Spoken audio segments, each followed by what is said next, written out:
pultahan ning akong dughan, aron nga sa imong pagpanuktukma sayon ablihan.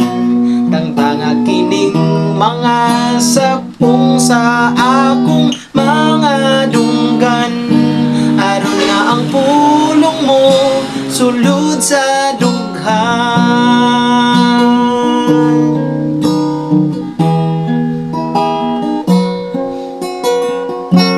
Abli kining mata nga daw buta sa imong pulong, layo sa kahayag kung imo gayud kining susihon.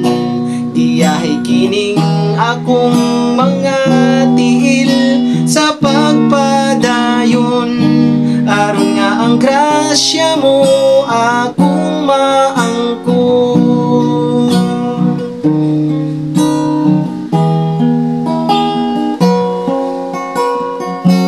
Abli kining mata nga daw buta sa imong pulong, layo sa kahayag kung imo gayud kining susihon.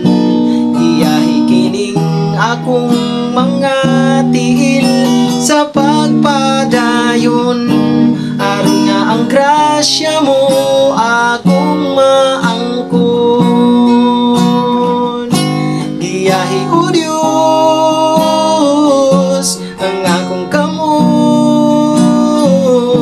sa pagbuhat sa mga matarong. Iyahi kining akong mga tiil sa pagpadayon, aron nga ang grasya mo akong maangkon.